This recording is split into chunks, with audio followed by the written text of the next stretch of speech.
قانون شریعت میں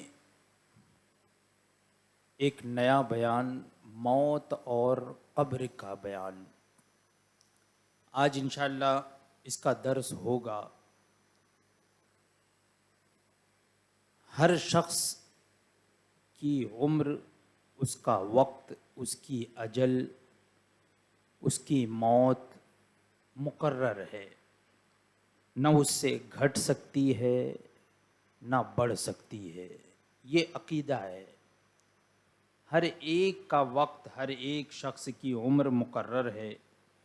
جب زندگی کا وقت پورا ہو جاتا ہے تو حضرت عزرائیل علیہ السلام، جنہیں ملک الموت بھی کہا جاتا ہے، یعنی موت کے فرشتے، حضرت عزرائیل علیہ السلام روح نکالنے کے لیے آتے ہیں۔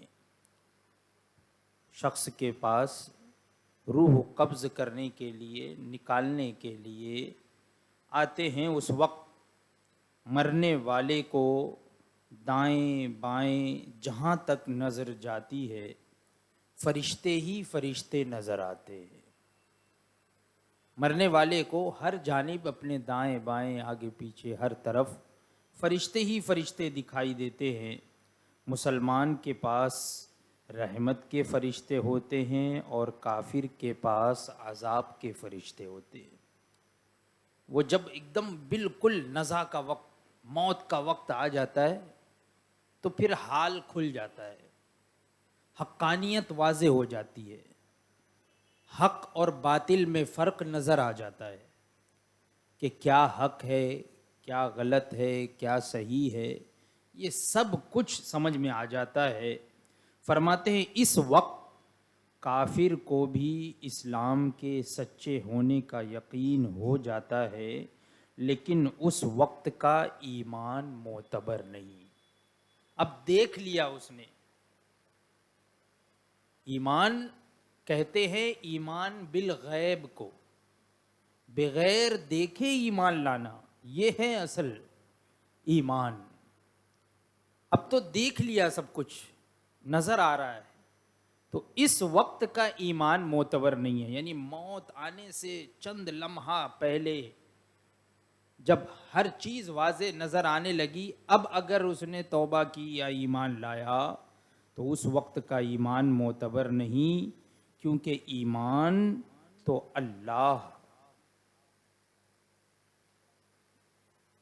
اللہ کے رسول صلی اللہ تعالی علیہ وسلم کی بتائی ہوئی باتوں پر بے دیکھے یقین کرنے کا نام ہے۔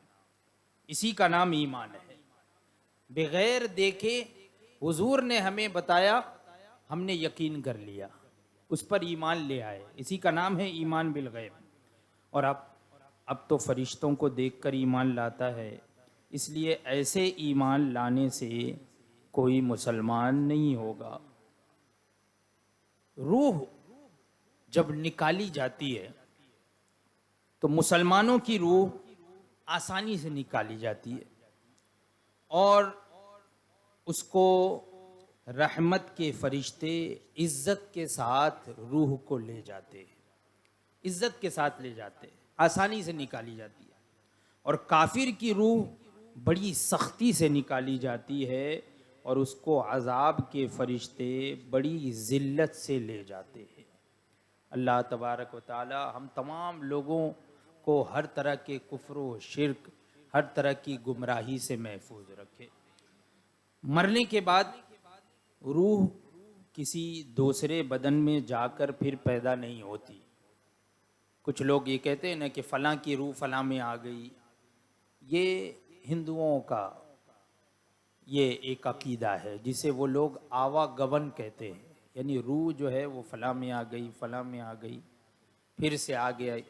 تو یہ عقیدہ درست نہیں ہے۔ مرنے کے بعد روح کسی دوسرے بدن میں جا کر پھر پیدا نہیں ہوتی، بلکہ قیامت آنے تک وہ روح عالم برزخ میں رہتی ہے۔ دنیا کے بعد جو عالم ہے برزخ، دنیا اور آخرت کے درمیان ایک اور عالم ہے جس کا نام برزخ ہے۔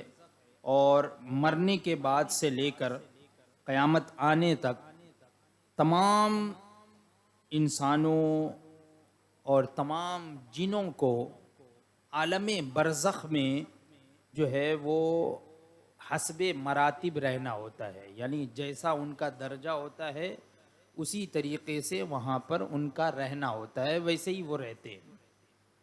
تو یہ جو عالم برزخ ہے یہ اس دنیا سے بہت بڑا ہے، یہ عالم دنیا ہے۔ وہ عالم برزخ جو ہے یعنی مرنے کے بعد قیامت سے پہلے، یہ عالم جو ہے جسے عالم برزخ کہتے ہیں یہ بہت بڑا ہے۔ جیسے کہ ماں کے پیٹ کے ساتھ دنیا کو نسبت ہے، ویسے ہی سمجھ لیجئے عالم برزخ کے ساتھ دنیا کو نسبت ہے، یعنی عالم برزخ جو ہے وہ بہت بڑا ہے، دنیا اس کے سامنے چھوٹی سی ہے، کچھ بھی نہیں ہے، وہ ہے عالم برزخ۔ تو برزخ میں کسی کو آرام ملتا ہے، کسی کو تکلیف ملتی ہے۔ فرماتے ہیں کہ یہ خیال کہ روح کسی دوسرے بدن میں چلی جاتی ہے، چاہے آدمی کا بدن ہو یا جانور کا ہو، اس میں کسی کی روح چلی گئی یا پیڑ میں چلی گئی یا پودے میں چلی گئی، یہ سب غلط ہے، اس کا ماننا کفر ہے، اور اسی کو لوگ آوا گون اور تناسخ کہتے ہیں، یعنی روح کا کسی اور جگہ چلے جا، کسی اور چیز کے اندر سما جانا، چلے جانا، پیڑ میں چلے جائے، پودے میں چلے جائے، کسی جانور میں چلے جائے، کسی جانور کی روح انسان میں آ جائے، یہ سب اس طرح کا عقیدہ رکھنا، ماننا، یہ کفر ہے۔ موت کیا ہے؟ فرماتے ہیں کہ موت یہ ہے کہ روح بدن سے نکل جائے، لیکن نکل کر روح مٹ نہیں جاتی بلکہ عالم برزخ میں رہتی ہے، روح نہیں مٹتی ہے، جسم مٹ جائے لیکن روح نہیں مٹتی ہے، عالم برزخ میں رہتی ہے، یہی ہے موت۔ ایمان اور عمل کے اعتبار سے ہر ایک روح کے لیے الگ الگ جگہ مقرر ہے، ہر ایک روح کے لیے، یعنی عالم برزخ میں ہر ایک کا ایک درجہ ہے، روح کا مرتبہ ہے، الگ الگ جگہ ہے۔ قیامت آنے تک وہ روح وہیں رہے گی، کسی کی جگہ عرش کے نیچے ہے، اور کسی کی اعلیٰ علیین میں ہے، کسی کی زمزم شریف، کسی کی جگہ اس کی قبر پر ہے، اور کافروں کی روح جو ہوتی ہے وہ قید رہتی ہے، کسی کی جو ہے وہ چاہے برہوت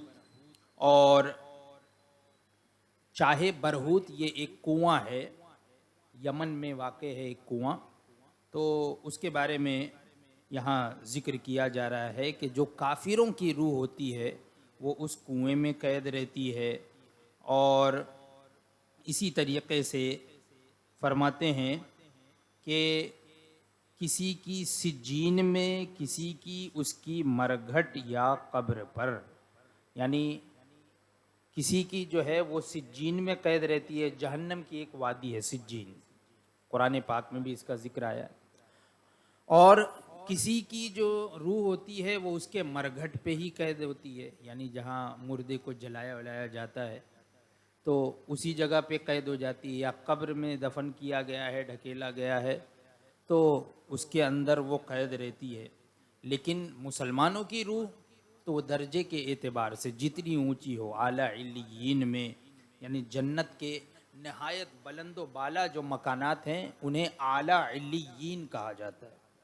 تو بعض روحیں اعلیٰ علیین میں ہوتی ہیں، بعض عرش اعظم کے نیچے ہوتی ہیں، بعض جو ہے وہ زمزم شریف کے کنویں کے پاس ہوتی ہیں، تو اس طریقے سے ہر ایک روح کا الگ الگ مرتبہ ہے، جگہ ہے۔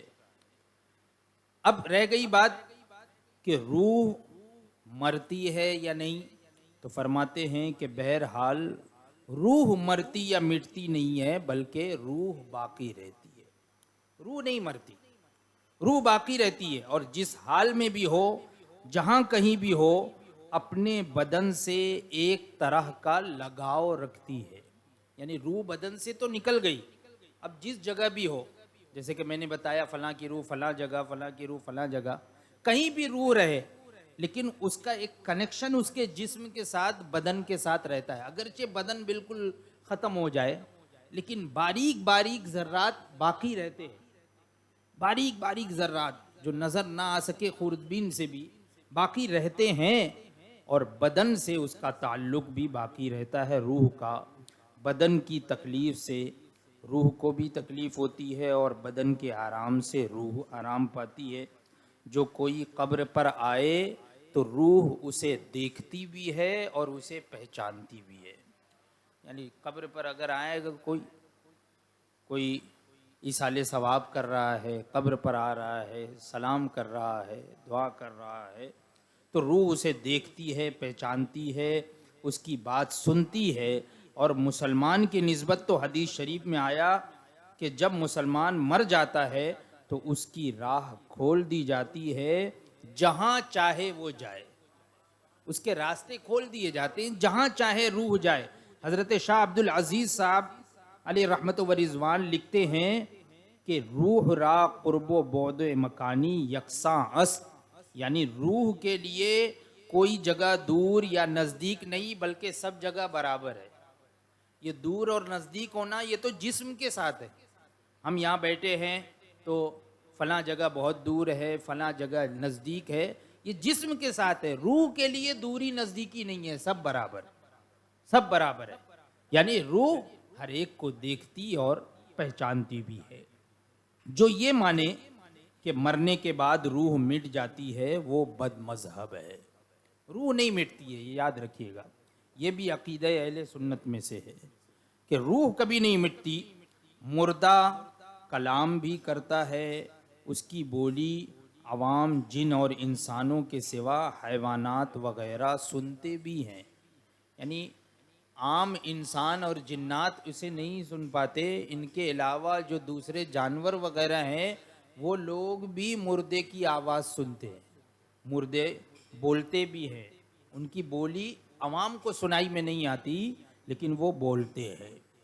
دفن کے بعد قبر مردے کو دباتی ہے. قبر دباتی ہے مردے کو. جب آدمی کا انتقال ہو جائے، مر جائے، تو دفن کے بعد قبر مردے کو دباتی ہے.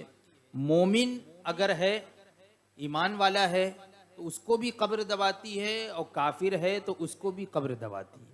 لیکن دونوں کا دبانا یہ الگ الگ طرح کا ہوتا ہے. فرماتے ہیں مومن کو اس طرح دباتی ہے کہ جیسے ماں بچے کو دبائے. ماں گلے لگا لے، سینے سے دبا لے. کوئی شفقت میں، پیار محبت میں خوب تیزی کے ساتھ جو ہے وہ دبا لیتے ہیں کبھی کبھی کہ چیخ نکل جاتی ہے. محبت میں کوئی دبا لے تو جس طرح ماں اپنے بچے کو دباتی ہے تو مومن کے جسم کو، یعنی مومن مردہ جو ہے وہ قبر اس کو بھی دباتی ہے جس طرح ماں بچے کو، اور کافر کو اس طرح دباتی ہے کہ ادھر کی پسلیاں ادھر ہو جاتی ہے. اور جب لوگ دفن کر کے لوٹتے ہیں، مردہ ان کے جوتوں کی آواز سنتا ہے. یعنی وہ سنتا بھی ہے، جب لوگ لوٹنے لگتے ہیں اس کی آواز بھی سنتا ہے. اور جب سب لوٹ جاتے ہیں، قبر پہ کوئی بھی نہیں ہے، لوٹ گئے، کچھ ہی دور ابھی پہنچے ہیں، واپس ہوئے، اس وقت منکر نکیر دو فرشتے زمین چیرتے ہوئے آتے ہیں اور ان کی شکل بہت ڈراؤنی ہوتی ہے. ڈراؤنی شکل. یہ فرشتے ہیں، منکر اور نکیر، دو فرشتے، ڈراؤنی شکل. ان کا بدن کالا، آنکھیں جو ہے وہ بلو، نیلی، اور جو ہے کالی آنکھ، نیلی آنکھ، بہت بڑی بڑی آنکھیں جن سے آگ کی طرح لپٹ نکلتی ہے.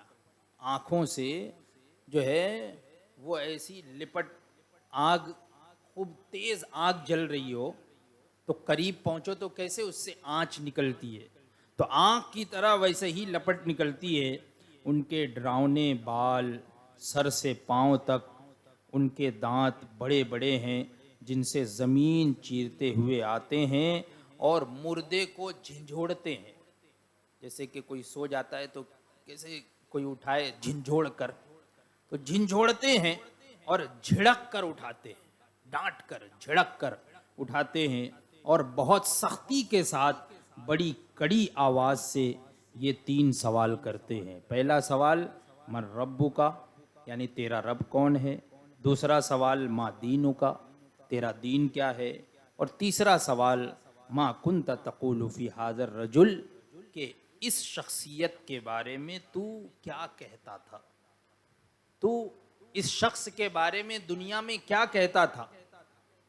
حضور اقدس صلی اللہ تعالی علیہ وسلم کی صورت مبارکہ دکھائی جاتی ہے اور پوچھا جاتا ہے کہ اس شخصیت کے بارے میں تو دنیا میں کیا کہتا تھا.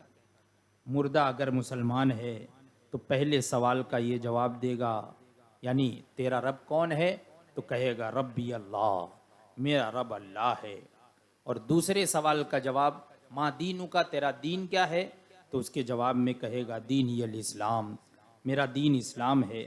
اور تیسرے سوال کا جواب یعنی ما کنت تقول فی ھذا الرجل، تو اس کا جواب یہ دے گا کہ ہوا رسول اللہ صلی اللہ تعالی علیہ وسلم، کہ یہ تو اللہ تعالی کے پیارے رسول ہے. مسلمان اگر ہوگا تو وہ یہ جواب دے گا، اللہ کی طرف سے ان پر رحمت نازل ہو، درود و سلام نازل ہو. اب جب یہ سوال جواب کی مجلس ختم ہو جائے گی، اب آسمان سے یہ آواز آئے گی کہ میرے بندے نے سچ کہا. تینوں سوال کا جواب جب دے لے گا صحیح، تو آسمان سے آواز آئے گی کہ میرے بندے نے سچ کہا، اس کے لیے جنت کا بچھونا بچھاؤ اور جنت کا کپڑا پہناؤ اور جنت کا دروازہ کھول دو. اب جنت کی ٹھنڈی ہوا اور خوشبو آتی رہے گی، اور جہاں تک نگاہ پھیلے گی وہاں تک قبر چوڑی اور چمکیلی کر دی جائے گی، روشن کر دی جائے گی. اور فرشتے کہیں گے کہ سو جا جیسے دولہا سوتا ہے، دولہے کی طرح سو جا. کیا مطلب؟ یعنی بے خطر بے خوف ہو کر اب سو جا، ہے نا.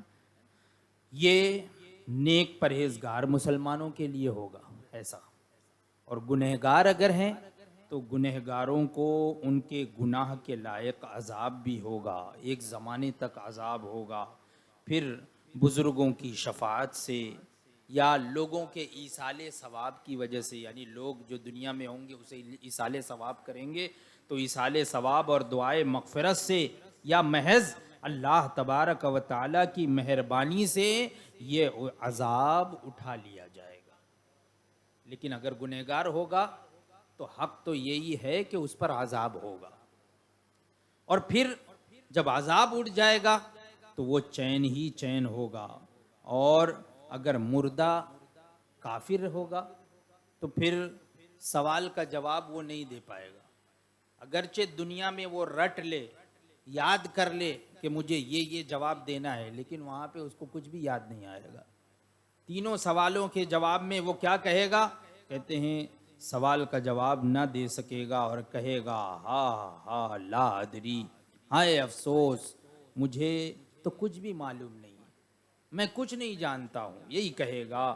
اب ایک پکارنے والا آسمان سے پکارے گا کہ یہ جھوٹا ہے، یہ جو کہہ رہا ہے کہ میں کچھ نہیں جانتا ہوں یہ جھوٹا ہے. اور اس کے لیے حکم ہوگا کہ اس کے لیے آگ کا بچھونا بچھاؤ اور آگ کا جہنم کا کپڑا پہناؤ اور جہنم کا ایک دروازہ کھول دو. یہ کافر کے لیے تو اس کی گرمی اور لپٹ پہنچے گی، اور عذاب دینے کے لیے 2 فرشتے مقرر ہوں گے جو بڑے بڑے ہتھوڑے سے اس کو مارتے رہیں گے اور سانپ بچھو کاٹتے رہیں گے، اور قیامت تک اس پر طرح طرح کے عذاب ہوتے رہیں گے. ایسا ہولناک عذاب، یہ تو قبر کا عذاب، قبر کے عذاب کا یہ عالم ہے. تو اس لیے ہمیشہ دعا کرنا چاہیے، دعا کرنا چاہیے کہ اللہ تبارک و تعالی ہمیں عذاب قبر سے بھی محفوظ فرمائے. اللہ ہمارے عقیدے ایمان کی حفاظت فرمائے. عقیدے اور ایمان کی حفاظت کی دعا ہمیشہ کرتے رہنا چاہیے۔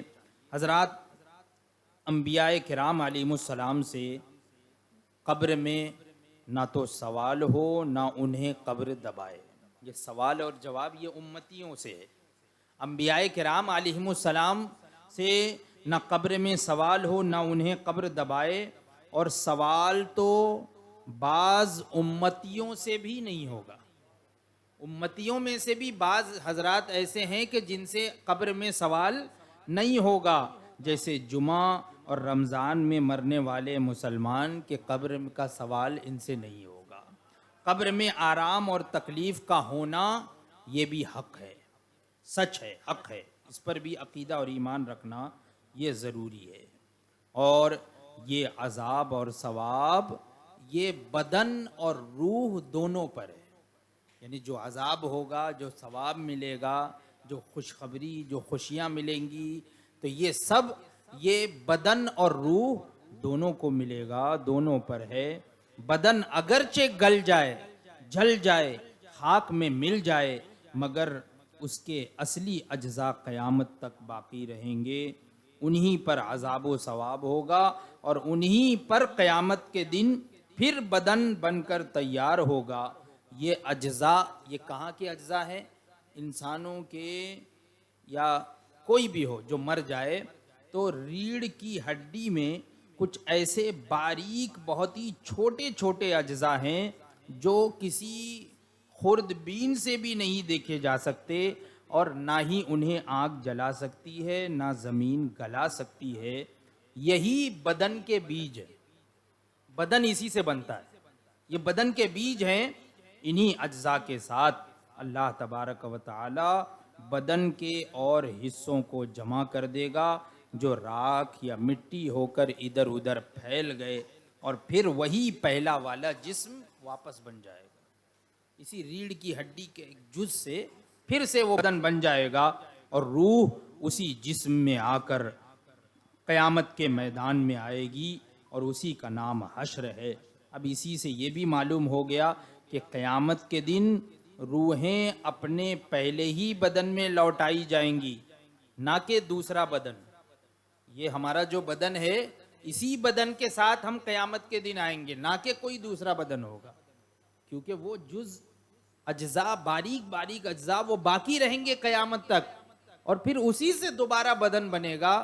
تو پتہ یہ چلا کہ یہ ہمارا جو جسم ہے، جو بدن ہے، اسی بدن میں روح لوٹائی جائیں گی، نہ کہ دوسرے میں، کیونکہ اصل اجزاء کا باقی رہنا اور زائد میں تغیر و تبدل ہونا یہ چیز کو بدل نہیں دیتا۔ یعنی کسی بھی چیز کی اصل جڑ اگر باقی ہے تو یہ مانا جاتا ہے، یہی کہا جاتا ہے کہ وہ چیز ابھی باقی ہے۔ جیسے کہ پیڑ ہے، تو پیڑ میں آپ نے ایک بیج بویا، اب اس کے بعد وہ پھلدار ہوا، پھل نکلا، آپ نے سارے پھل توڑ لیے، تو ایسا تو نہیں ہے کہ اب وہ درخت ختم ہو گیا، نہیں، دوسری مرتبہ پھر سے پھلدار ہوگا، پھر سے پھل نکلیں گے، تو وہ اسی جسم سے ہی مانے جائیں گے، وہی پہلا والا جسم ہے، ایسا وہی درخت ہے، یہ نہیں کہا جائے گا کہ دوسرا درخت ہے۔ تو اسی طریقے سے ریڑھ کی ہڈی کے جو باریک باریک اجزاء جو کبھی بھی ختم نہیں ہوں گے، باقی رہیں گے، اسی بدن کے حصے سے پھر دوبارہ بدن بنایا جائے گا۔ تو پتہ یہ چلا کہ یہی ہمارا جو بدن ہے، اسی میں روح لوٹائی جائے گی اور قیامت اسی پر ہوگی۔ تو فرماتے ہیں کہ بلکہ اس قسم کی تبدیلیوں کے بعد بھی وہ پہلی چیز وہی رہتی ہے۔ دیکھو جب بچہ پیدا ہوتا ہے تو کتنا بڑا ہوتا ہے، آپ جانتے ہیں جب بچہ پیدا ہوتا ہے تو کتنا سا رہتا ہے اور کیسا ہوتا ہے، اور جوان ہونے تک اس میں کتنی تبدیلیاں ہو جاتی ہیں، مگر ہر زمانے اور ہر حال میں رہتا وہی ہے، دوسرا نہیں بن جاتا ہے بلکہ وہی رہتا ہے۔ فرماتے ہیں وہ خود بھی یقین رکھتا ہے کہ 10-5 برس پہلے بھی میں ہی تھا، اور اب بھی میں ہوں، اور یہ ہمیشہ اور ہر عمر میں ہر شخص سمجھتا ہے، اپنے لیے بھی اور دوسروں کے لیے بھی۔ تو وہ ہی تھا تو جس طرح وہ یہ اپنے آپ کو سمجھتا ہے تو اسی طریقے سے سمجھ لیجئے کہ قیامت کے دن بھی وہی رہے گا، بدن دوسرا نہیں بلکہ وہی بدن ہوگا۔ مردہ اگر قبر میں دفن نہ کیا جائے، یہ تو بات تھی کہ دفن کیا جائے، اب اگر دفن نہ کیا جائے، جیسے کہ کوئی سمندر میں ڈوب گیا، اس کی لاش وغیرہ نہیں ملی، یا جل گئی، یا فنا ہو گئی، نہ مل سکی اس کی باڈی، تو مردہ اگر قبر میں دفن نہ کیا جائے تو جہاں پڑا رہ گیا یا پھینک دیا گیا، غرض کہیں ہو، اس سے وہیں پر سوال ہوگا۔ ضروری نہیں ہے کہ قبر میں جب ڈالیں گے تبھی سوال ہوگا، نہیں، جہاں کہیں بھی ہو اس سے وہیں سوال ہوگا، وہیں عذاب پہنچے گا، یہاں تک کہ جسے شیر کھا گیا اس سے شیر کے پیٹ میں سوال ہوگا، اور عذاب ثواب بھی وہیں ہوگا۔ قبر کے عذاب اور ثواب کا جو انکار کرے، جو منکر ہو، وہ گمراہ ہے، بد دین ہے، بد مذہب ہے، گمراہ ہے۔ یہ بھی حق ہے، یہ بھی عقیدہ اہل سنت و جماعت میں سے ہے۔ اسی طرح جو نبی ہیں، ولی ہیں، عالم دین، شہید، حافظ قرآن، جو قرآن پہ عمل بھی کرتا ہو، ایسا حافظ قرآن جو قرآن پر عمل بھی کرتا ہو، اور جو منصب محبت پر فائز ہے۔ منصب محبت یعنی یہ بڑا اعلیٰ مرتبہ ہے، منصب ہے، یعنی اللہ تبارک و تعالیٰ کی محبت میں بالکل کھو جائے، فنا ہو جائے۔ وہ جسم جس نے کبھی گناہ نہ کیا اور وہ جو ہر وقت درود شریف پڑھتا ہے، ان کے بدن کو مٹی نہیں کھا سکتی۔ یعنی جو ہمیشہ درود شریف پڑھتا ہو، یا نبی، ولی، عالم دین، شہید، حافظ قرآن، جو منصب محبت پر ہو، اور وہ جسم جس نے کبھی گناہ نہ کیا ہو، جو ہمیشہ درود شریف پڑھتا ہو، ان کے بدن کو مٹی نہیں کھا سکتی۔ جو شخص انبیاء کرام علیہم السلام کو یہ کہے معاذ اللہ کہ مر کے مٹی میں مل گئے، وہ گمراہ، بددین، خبیث، مرتکب توہین ہے، اور اہانت نبی کی وجہ سے وہ کافر ہے۔ تو اس لیے ہمارا عقیدہ اور ایمان یہی ہے کہ انبیاء کرام اپنی اپنی قبروں میں زندہ ہیں۔